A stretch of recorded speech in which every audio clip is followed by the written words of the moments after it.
이 새벽 우리에게 주신 하나님 말씀은 시편 83편입니다. 시편 83편 1절에서 18절까지의 말씀입니다. 시편 83편 1절에서 18절까지의 말씀입니다. 우리 하나님의 말씀을 다 함께 받들어 읽겠습니다. 시편 83편입니다. 하나님이여 침묵하지 마소서. 하나님이여 잠잠하지 마시고 조용하지 마소서. 무릇 주의 원수들이 떠들며 주를 미워하는 자들이 머리를 들었나이다. 그들이 주의 백성을 치려하여 간계를 꾀하며 주께서 숨기신 자를 치려고 서로 의논하여 말하기를 가서 그들을 멸하여 다시 나라가 되지 못하게 하여 이스라엘의 이름으로 다시는 기억되지 못하게 하자 하나이다. 그들이 한 마음으로 의논하고 주를 대적하여 서로 동맹하니 곧 에돔의 장막과 이스마엘인과 모압과 하갈인이며 그발과 암몬과 아말렉이며 블레셋과 두로 사람이요 아수로도 그들과 연합하여 롯 자손의 도움이 되었나이다. 셀라. 주는 미디아인에게 행하신 것 같이 기손 시내에서 시스라와 야빈에게 행하신 것 같이 그들에게도 행하소서. 그들은 엔돌에서 패망하여 땅의 거름이 되었나이다. 그들의 귀인들이 오렙과 스앱 같게 하시며 그들의 모든 고관들은 세바와 살문나와 같게 하소서. 그들이 말하기를 우리가 하나님의 목장을 우리의 소유로 취하자 하였나이다.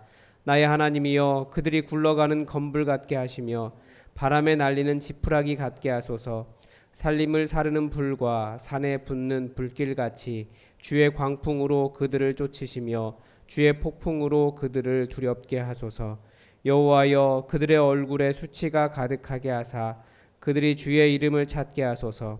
그들로 수치를 당하여 영원히 놀라게 하시며 낭패와 멸망을 당하게 하사 여호와라 이름하신 주만 온 세계의 지존자로 알게 하소서. 아멘.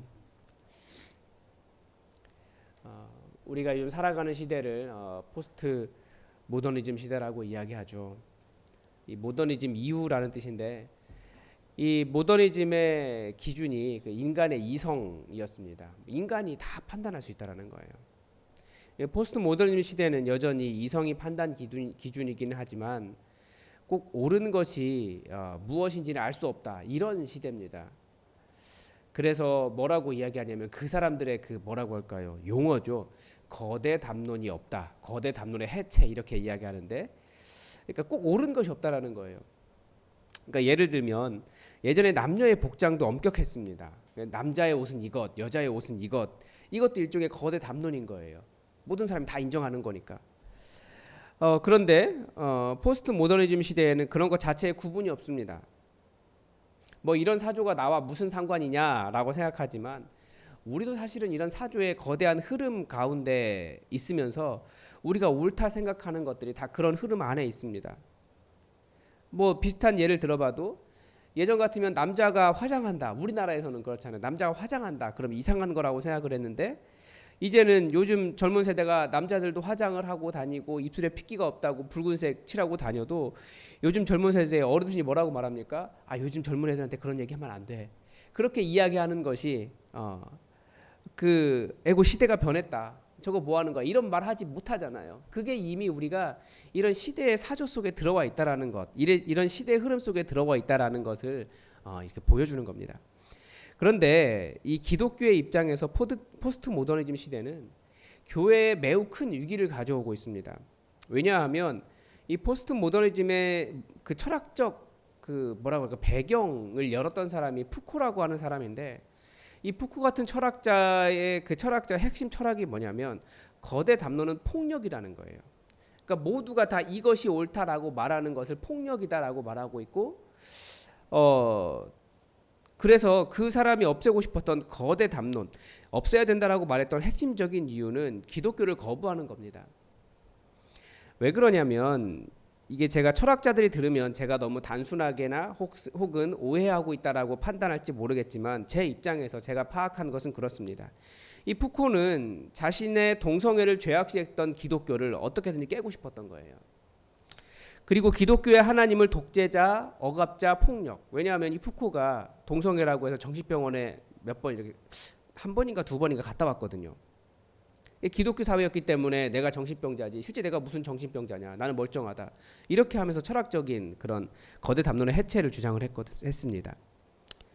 그래서 제가 연구하고 있는 게 구약 성경의 유일신론인데 심심치 않게 유일신론을 주장하는 것은 폭력이다. 이렇게 나오는 논문들이 있어요. 그러니까 이런 주장이 많이 나오는데 신학자들조차도 다른 신들이 많이 있는데 여호와만 신이다라고 주장하기 때문에 다른 종교에게 폭력을 행사하고 있다. 뭐 이런 식으로 이야기하는 거죠. 우리나라는 그렇지 않아도 최소한 유럽 사회에서는 이런 것들이 이런 주장이 통한다는 거죠.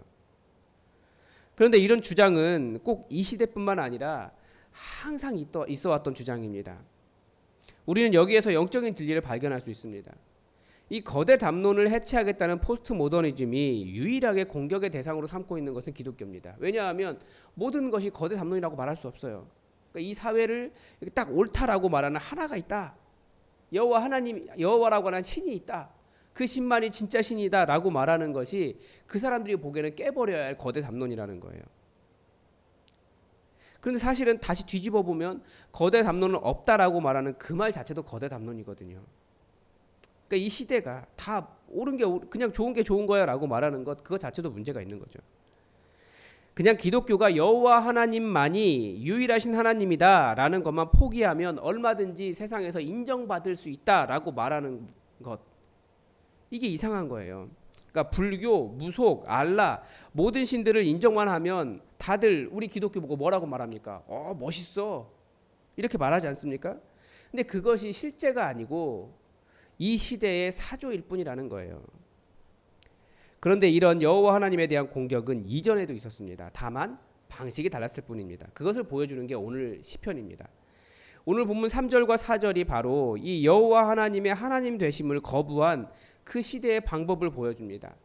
그들이 주의 백성을 치려하여 간계를 꾀하며 주께서 숨기신 자를 치려고 서로 의논하여 말하기를 가서 그들을 멸하여 다시 그들이 나라가 되지 못하게 하여 이스라엘의 이름으로 다시는 기억되지 못하게 하자 하나이다. 고대에는 한 나라는 한 신의 국가였습니다. 그러니까 전쟁을 자기 나라의 신을 대리하는 신들의 전쟁이었습니다. 그래서 전쟁에서 승리한 나라가 한 나라를 점령하면 그 신의 형상을 자기 나라의 그 신전에 가져다 두었고 결국은 우리 신이 나를 이렇게 이기게 했다라고 하는 것들을 공표를 했습니다. 자기 신이 잊었다는 거죠. 그래서 한 나라를 없앤다는 말은 그 신을 없앤다는 말과 똑같아요. 이 시의 배경이 되는 시대에 이 주변의 모든 나라들이 다 이스라엘을 없애려고 했습니다. 그냥 미운 거죠. 그런데 더 안타까운 점이 있어요. 6절에 보면 이스라엘의 대적으로 첫 번째 등장하는 민족이 에돔 족속입니다. 이 에돔은 이스라엘의 선조인 야곱의 쌍둥이 형 에서의 후손입니다. 이스라엘이 출애굽하여 광야를 지날 때 그 가나안 땅으로 갈 때 하나님께서 에돔 땅을 침범하지 말아라라고 말씀하셨습니다. 왜냐하면 그 에돔을 여호와 하나님께서 에돔에게 그 땅을 주셨기 때문이기도 하고 그들이 형제 국가였기 때문입니다. 그런데 이스라엘이 멸망할 때도 그렇지만 항상 이스라엘에 좋지 않은 일이 생기면 가장 먼저 박수치면서 좋아했던 사람들이 바로 이 이스마엘 사람들이에요. 에돔 사람들이에요. 그리고 등장하는 대적이 이스마엘입니다. 이스마엘은 아브라함의 첫째 아들이죠. 이스라엘과 이스마엘 민족도 형제 국가였습니다. 그 창세기 할 때 말씀을 드린 적이 있는데 이 우리말 성경이 이스마엘에 대한 예언을 그가 사람들 중에 들나귀 같이 되리니 그 손이 모든 사람을 치겠고 모든 사람의 손이 그를 칠지며 그가 모든 형제의 동방에서 살리라 하니라 라고 해석을 해서 이 통제되지 않고 누구도 감당이 안 되고 모든 사람들이 서로 이렇게 그 이스마엘 사람들을 칠 것이다. 적대적이 될 것이다 라고 번역했다라고 말씀을 드렸는데 원어는 그렇게 되어 있지 않고 그냥 손에 손잡고라고 되어 있어요. 그러니까 88올림픽 주제가가 손에 손잡고 아닙니까? 근데 그 손에 손잡고를 서로 이렇게 치면서 살 것이다. 그런 뜻으로 해석하지 않지 않습니까? 그러니까 성경 해석이 이 이슬람과의 적대적인 관계에 영향을 미친 겁니다. 그런데 그만큼 구약 성경은 사실은 이스마엘도 우리의 친족, 우리와 그 친척 관계에 있는 민족이다. 그런 의미를 담고 있습니다. 그리고 뒤에 나오는 뭐 모압이나 암몬 전부 다 이스라엘과 친척 관계에 있는 그런 주변 민족들이죠. 적대적인 관계가 아니었어요. 그런데 이스라엘이 어려울 때 그리고 또 여호와의 이름을 없애는 일에 이런 형제 국가들이 앞장섰다는 겁니다. 그런데 이스라엘 역사가 보여주는 것이 무엇입니까? 여호와 하나님을 대적하고 살아난 민족이 없었다는 거예요. 그러면서 9절에서 12절까지 이스라엘을 대적하여 일어났던 역사에서 사라진 민족들을 열거하고 있습니다. 왜 이런 일이 일어났을까요? 여호와 하나님이 살아계신 유일하신 진짜 하나님이시기 때문입니다.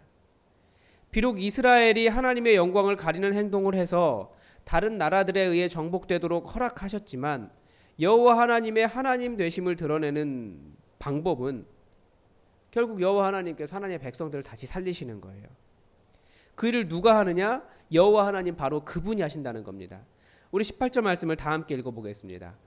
여호와라 이름하신 주만 온 세계의 지존자로 알게 하소서. 누가 이렇게 한다고요? 여호와께서 하시는 거예요. 우리가 하는 것 아닙니다.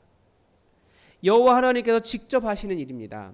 다만 어떻게 여호와 하나님께서 하나님의 유일하신 그 유일하신 하나님 되심을 드러내십니까? 하나님께서 우리 하나님의 백성의 대적을 치시고 끌려간 하나님의 백성을 회복시키시고 어디로 가든지 하나님께서 그 백성들을 보존하시고 또 승리하게 하시고 하나님을 섬기는 자들에게 이러한 영광이 있다는 것을 세상에 보이심으로써 이 사람들을 이렇게 영화롭게 하신 여호와라고 하는 신이 있구나라고 승리하게 하시고 깨닫게 하신다는 겁니다. 그래서 우리에게 요구하는 것이 무엇일까요? 이 시편이 좌절하거나 낙심하지 말라는 거예요. 주변의 모든 사람들이 우리를 치고 이 포스트 모더니즘 사회가 계속해서 너희가 믿는 여호와라는 신이 없다 라고 말할 때 그 사람들은 그렇게 말할 수 있다. 그러나 결국 너희는 우리를 돌보시고 이끄시고 우리를 업으시고 안으시고 원하시는 곳으로 인도하시는 하나님의 백성을 위해서 강에도 물을 내시고 사막에도 물을 내시고 강에도 길을 내시는 그 하나님 너희가 만날 수 있다. 그러니까 여호와 하나님 제대로 붙잡고 끝까지 이 승리하게 하신 하나님 잊지 말아라라는 거예요. 그 승리 누가 주시는 거냐? 여호와 하나님께 주신다는 거죠. 여러분, 우리는 이 승리가 보장되어 있습니다. 왜냐하면 우리가 섬기는 하나님께서 살아계시기 때문입니다. 여러분, 우리는 하나님의 영광을 드러낼 자들입니다. 이 백성은 나의 영광을 위해 불렀다라고 말씀하셨습니다. 여러분, 하나님께서 우리에게 요청하시는 것은 이 승리가 보장되어 있으니 너희 두려워하지 말고 지금까지 역사를 보면서 결국 하나님의 이름은 손상되지 않는다. 하나님 영광은 손상되지 않는다 생각하며 온전히 하나님 백성 되라고 우리에게 요구하는 겁니다. 그러면 하나님께서 승리를 주시고 영광을 주십니다. 여러분, 이 하나님 붙잡고 오늘도 우리에게 다가오는 많은 대적들이 있습니다. 사실 그건 영적인 전쟁이에요. 너희에게 진짜 하나님이 있느냐? 우리도 그런 상황에서 하나님 잠잠하지 마시고 제발 하나님의 하나님 되심을 드러내어 주십시오. 우리도 기도하게 될 겁니다. 그러나 하나님께서 그 기도와 함께 우리에게 승리의 영광을 주실 겁니다. 왜냐하면 결국 하나님께서 영광 받으시는 방법이 우리를 통해서이기 때문에 그렇습니다. 우리의 삶이 주님께 영광이 되도록 하나님의 일을 우리 삶에 행해 주십시오. 그렇게 기도하시기 바랍니다. 기도하겠습니다. 하나님 아버지, 오늘 하나님께 창조되었음에도 불구하고 온 민족들이 항상 여호와 하나님을 대적하며 여호와 하나님을 없애려고 하고 여호와 하나님을 무시하고 있는 역사의 현장을 다시 한번 보았습니다. 우리도 이런 시대 가운데 살아가며 그리스도의 영광이 무엇인가 우리도 질문을 던져야 하는 시대를 살아가고 있습니다. 그러나 하나님, 우리가 낙심하거나 좌절하지 않는 것은 이 성경에 나와 있는 무수한 주님의 승리의 역사들이 결국 하나님의 살아계심을 증명하고 있고 또 우리는 그것을 믿으며 살아가고 있사오니 믿으며 주님께서 우리 삶에 나타나시기를 간절히 구하는 모든 영혼들에게 응답하여 주시옵소서. 하나님의 영광의 통로가 되게 하여 주시옵소서. 주님을 바라고 주님을 믿고 주님께 부르짖은 모든 자들에게 응답하여 주셔서 하나님의 살아계심이 얼마나 크고 강력한지 우리 삶에 가득 보여 주시옵소서. 그래서 하나님이 없다, 여호와 하나님이 없다라고 말하는 모든 사람들의 입술을 닫아 주시고 결국은 하나님의 백성이 되기를 모두가 사모하는 일들이 우리 주변을 통해서 일어날 수 있도록 역사하여 주시옵소서. 오늘 하루도 우리의 기도와 함께 우리의 삶을 인도하시며 함께하시며 도우실 것을 믿사오며 예수님의 이름으로 감사하며 기도드립니다. 아멘. 여러분 오늘도 교회 기도 제목 가지고 함께 기도해 주시기 바랍니다. 무엇보다도 가정교회를 위해서 기도해 주십시오. 우리 가정교회가 정말 하나님의 영광을 보일 수 있는 진정한 교회로 세워질 수 있도록 기도해 주시고 우리 모든 목자들에게 그 가정교회를 잘 감당할 수 있는 능력을 달라고 기도해 주시고 주님의 일 감당하기에 부족함 없는 건강과 체력과 또 여러 가지 일들을 공급해 달라고 여러분 함께 기도해 주시기 바랍니다. 우리 다 함께 기도하겠습니다.